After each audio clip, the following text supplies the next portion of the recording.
हर्षित landmark, सपनों का घर जैसा आप चाहते हैं हम बनाते हैं। 1, 2 एवं 3 BHK ready position flats. Call 9827321321।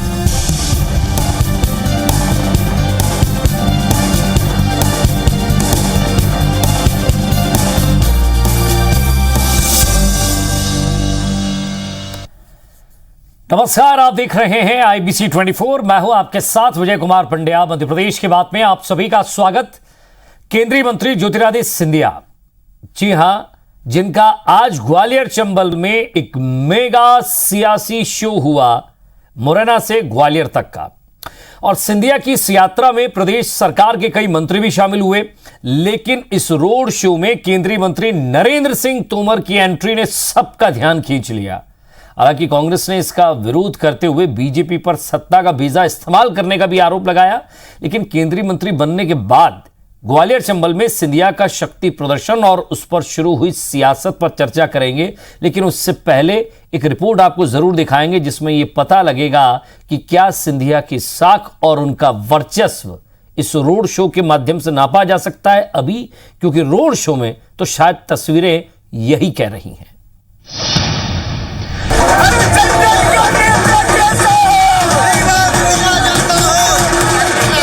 इस क्षेत्र का काया हम लोग पलटेंगे साथ में मिलकर, यही हम लोगों का मकसद और लक्ष्य है।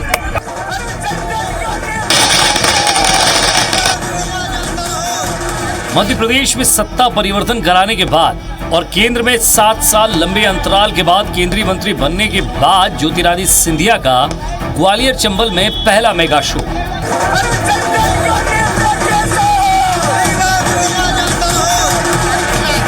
और उसमें उमड़ी भीड़ ने साबित कर दिया कि सिंधिया की इस इलाके में आज भी फैट है, दबदबा है।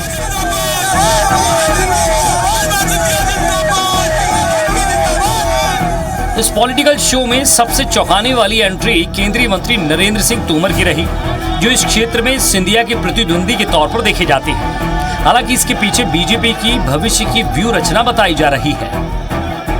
जो जोड़ी डबल इंजन की सरकार है, प्रधानमंत्री जी की केंद्र में और शिवराज सिंह जी की प्रदेश में, दोनों मिलकर प्रचंड बहुमत से हम लोग आगे बढ़ेंगे। जनता का झंडा लेके, एक हाथ में कमल का फूल, एक हाथ में, और पूरी जिंदगी जनता की सेवा के लिए समर्पित भाव में।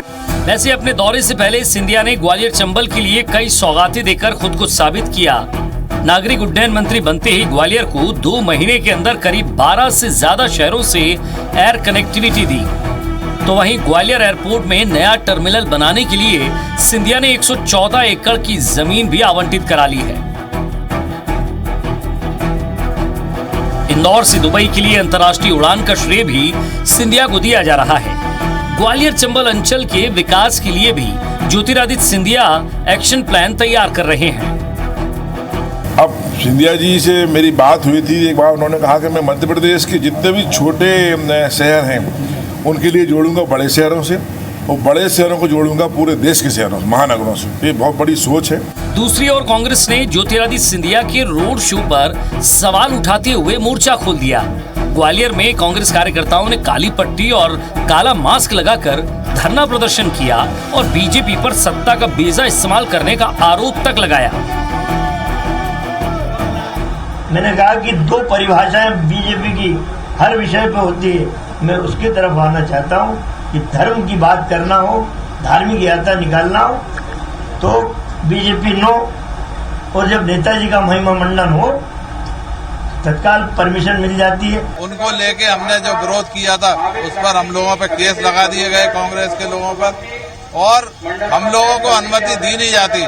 फिर ये स्वागत की क्या जरूरत पड़ गई जो स्वागत की अनुमति दी जाएगी? हमारा विरोध है, विरोध स्वरूप हमने काली पट्टी लगाई है, और हम अपनी बात, हमारी बात कहने के लिए हमने जो धरना दिया है।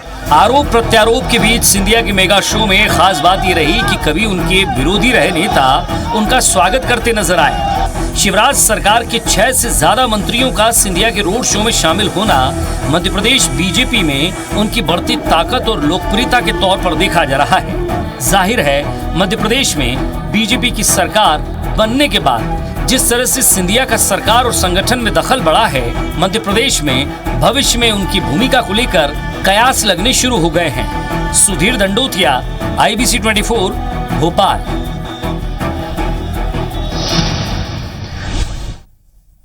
तो दो खास मेहमान, महेंद्र सिंह सोलंकी साहब बीजेपी सांसद हैं, देवास से हमारे साथ जुड़ रहे हैं। सर स्वागत है आपका। संजय यादव जी कांग्रेस विधायक हैं, आपका भी बहुत बहुत स्वागत। ये पूरी रिपोर्ट आपने देखी, जनता हमारे साथ जुड़ी हुई है, दर्शक देख रहे हैं, और मैं इस पूरी रिपोर्ट के सिक्के का दूसरा पहलू भी आपको समझाता हूं। एक समय था जब सिंधिया कांग्रेस में थे, वो लोग जो आज फूल बरसा रहे थे, सड़कों पर मालाएं पहना रहे थे, ये एक समय विरोध में खड़े थे।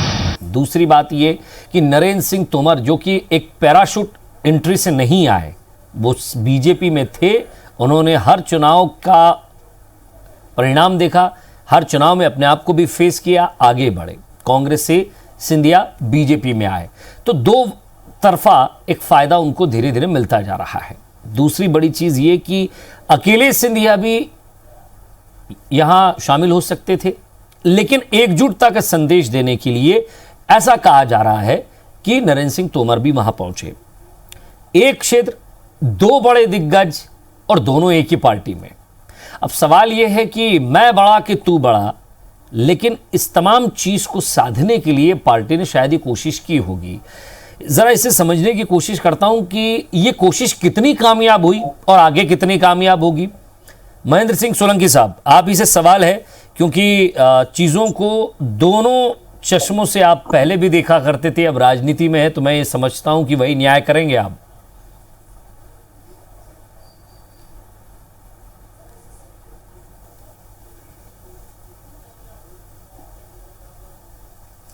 सोलंकी साहब, आप ही से सवाल है। जी बढ़िया जी। अभी हमारे सिंधिया जी जिस प्रकार से यात्रा पर निकले हैं, ये भारतीय जनता पार्टी का कार्यक्रम पहले तो मैं बताना चाहूंगा जी। और जनसंपर्क, जनसंवाद, जनहित, ये भारतीय जनता पार्टी की रीति नीति में शामिल रहा। हम सदैव जनता के बीच बने रहने वाले लोग हैं। कांग्रेस जनता से पूरी तरह से कट चुकी है, अपना जनाधार हो चुकी है।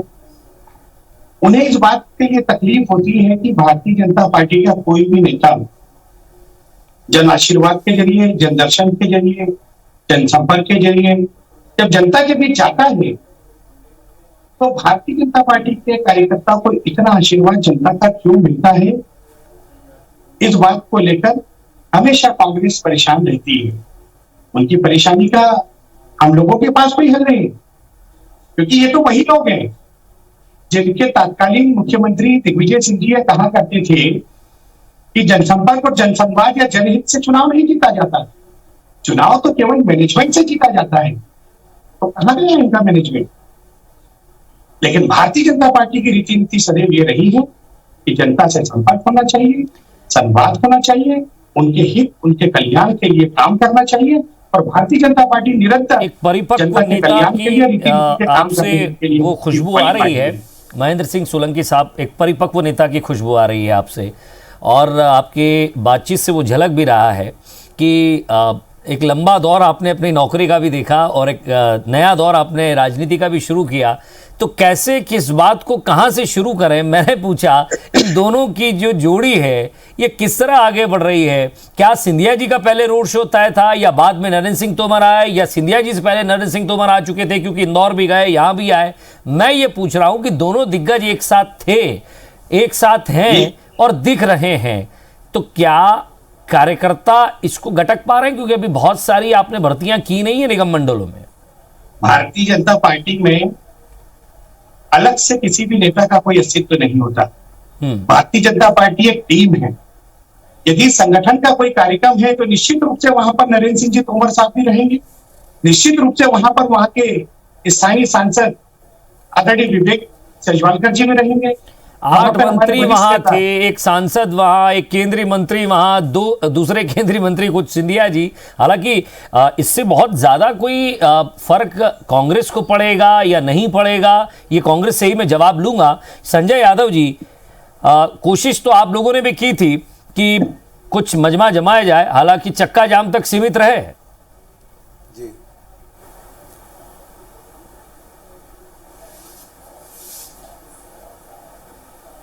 देखिए यह सिंधिया जी की यात्रा नहीं, कांग्रेस के गद्दारों के सामने बीजेपी की समर्पण यात्रा है।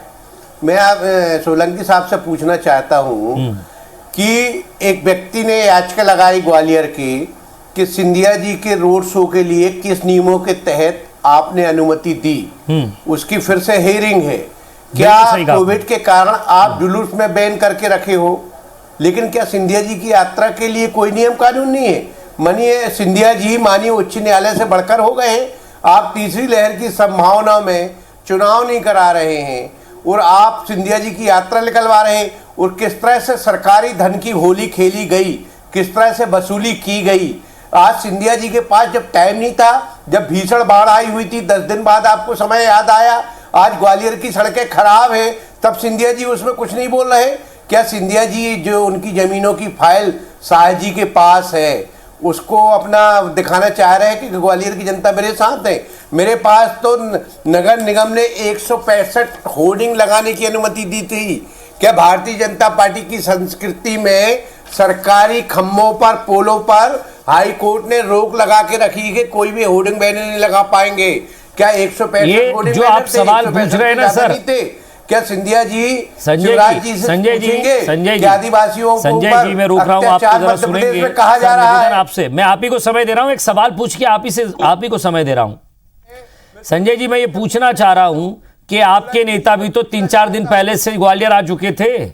आपने भी अपना एक पूर्व मंत्री यहां बुलवाया, आपने भी कोशिश की ग्वालियर में, आप लोगों ने भी कुछ नियम आपने भी तोड़े। हालांकि मैं पूरे नियमों की बात नहीं कर रहा, लेकिन जो जो नियम आप बता रहे हैं और उन्हीं पर, ऐसे ही नियम तोड़ने पर पहले सोलंकी साहब सजा सुना दिया करते थे। मैं जरा आप उनसे पूछूंगा इसके बाद कि जब आप जो ये नियम बता रहे हैं, जरा एक बार फिर से संजय यादव जी वो सारे आप बताएं चीजें जो आप नगर निगम की कह रहे हैं और जो होर्डिंग्स की कह रहे हैं, जरा ये चीजें बताएं। बहुत करीने से, बहुत सलीके से समझते हैं महेंद्र सिंह सोलंकी साहब, और उसका जवाब क्या देते हैं इसका मैं इंतजार करूंगा। आप उस सवाल दोहराइएगा।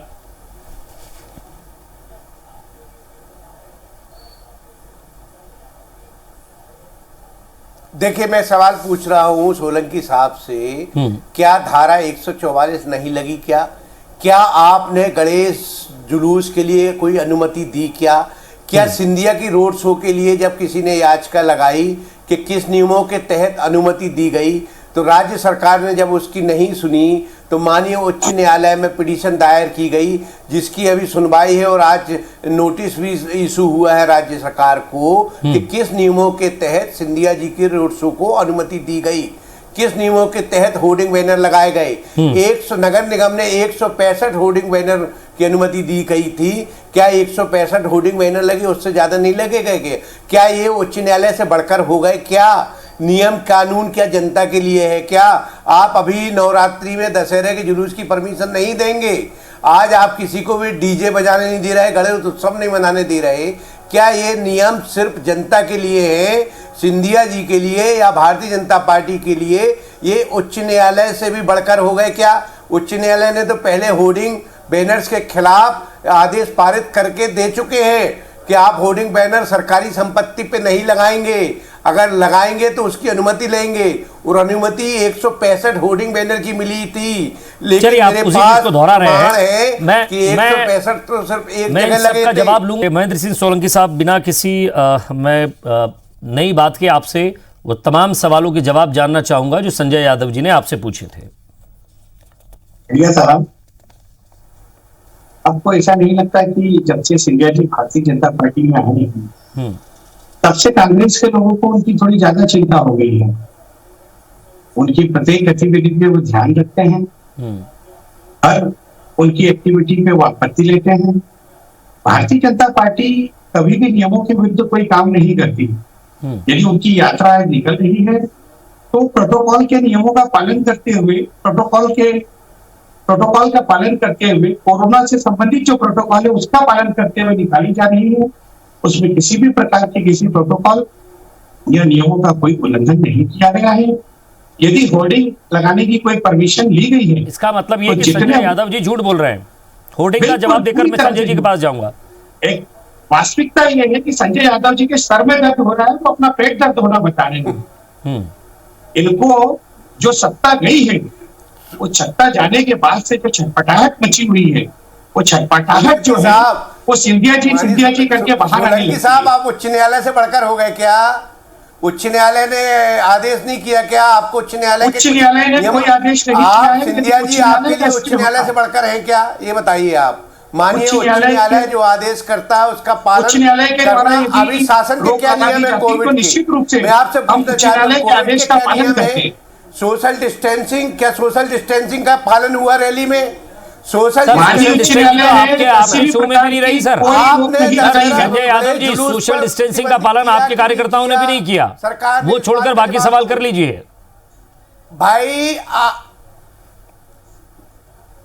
माननीय उच्च न्यायालय ने इस प्रकार के कार्यक्रम पे किसी भी प्रकार की कोई रोक नहीं लगाई है। और मैं कांग्रेस के संजय यादव जी को बताना चाहता हूं कि कुछ समय पहले जयवर्धन सिंह जी भी आए थे, उस समय कहा सोशल डिस्टेंसिंग। ये सवाल पूछा संजय यादव जी। संजय यादव जी आपसे पूछ रहे हैं, फिर जवाब दीजिएगा। संजय यादव जी, महेंद्र सिंह सोलंकी जी ने कुछ पूछा है। उन्होंने कहा है हमने नियम कानून कायदे इसलिए तोड़ दिए हैं क्योंकि जयवर्धन सिंह आए थे, तब ये नियम कानून कायदे कहां थे। इसलिए अब जब हम, मैं सोलंकी साहब से पूछना चाहता हूं। अरे उनका जवाब दे दीजिए, फिर आप उनसे पूछ लीजिएगा।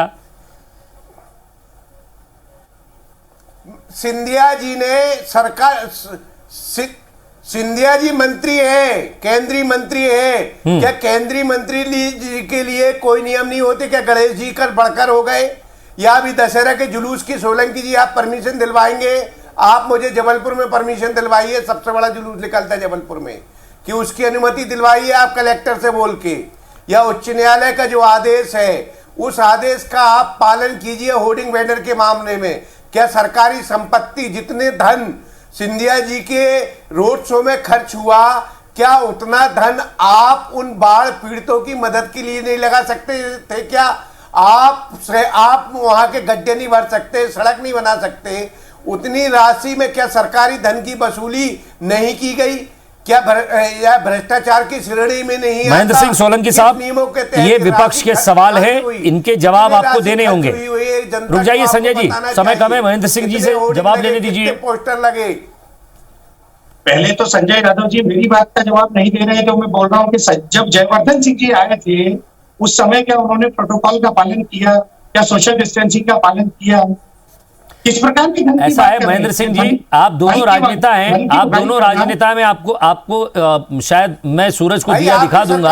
आप दोनों राजनेता हैं, मैं ये समझता हूं कि आप अपनी पार्टी का संविधान फॉलो करते हैं, पार्टी का कानून फॉलो करते हैं। बहुत कम जगह दिखाई देता है जहां संविधान और कानून का पालन राजनीतिक पार्टियां करती हैं। सरकार आपकी है, कौन सी धन वसूली की बात कर रहे हैं? धन वसूली का काम तो कांग्रेस का है। कानून कमलनाथ की सरकार में थे, ट्रांसफर के नाम पर उद्योग चला, किस प्रकार के धन वसूली? महेंद्र सिंह सोलंकी साहब, आपको लगता है कि तमाम गाइडलाइन का पालन हुआ? और दूसरा ये कि तोमर साहब का अचानक आना हुआ या पहले से तय था? मैं संजय जी आपको समय दूंगा, 10 सेकंड में जवाब दीजिएगा सिंह साहब। ये भारतीय जनता पार्टी का कार्यक्रम है। भारतीय जनता पार्टी के प्रोटोकॉल के अनुसार यदि कोई कार्यक्रम होता है तो वहां पर सिंधिया जी भी रहेंगे, आदरणीय तोमर साहब भी रहेंगे, जयभान सिंह जी पवैया साहब भी रहेंगे और विवेक सेजवलकर साहब भी रहेंगे।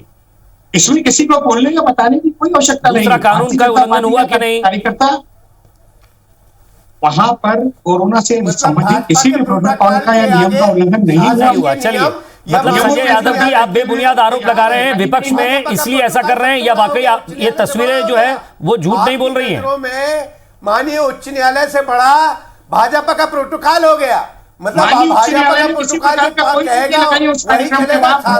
कोशिश न करें। उच्च न्यायालय जो कहेगा सोलंकी जी के मध्य प्रदेश की जनता को भ्रमित करके सत्ता में मध्य प्रदेश में सिर्फ आपका पार्टी के माध्यम से जनता के लिए होगा, लेकिन भाजपा अपने हितों को साधने की कोशिश न करें। होगा। चलिए, मैं आप दोनों को रोक रहा हूं सर, समय कम है और इसी कम समय में हमें सारी बातें करनी होती है। लेकिन सवाल यही था, ये जो टैगलाइन थी सिंधिया शो और सियासत, इस पर बात करने का मतलब यही था, क्योंकि तस्वीरें देखिए महेंद्र सिंह साहब और संजय यादव जी, हमने भी देखी है, कांग्रेस की भी तस्वीरें देखी हैं। कौन झूठ बोल रहा है, कौन सच बोल रहा है, कहाँ कितना पालन हुआ है, कहाँ नहीं हुआ है। ये कानून की याद दिलाने की जो परिपाटी है वो हमेशा से पत्रकारों की रही है। क्योंकि हमेशा राजनीतिक पार्टियां हमें कानून के दायरे में रहना सिखाती हैं, सरकार भी हमें कानून के दायरे में रहना सिखाती है। और कई बार नेता हमसे कह देते हैं कि आपको इस सवाल पूछने का हक कैसे है, तो कुछ सवाल पूछने का हक था। आप दोनों ने अपनी क्षमता अनुसार, पार्टी की गाइडलाइन के अनुसार जवाब दिया। बहुत बहुत शुक्रिया, नमस्कार।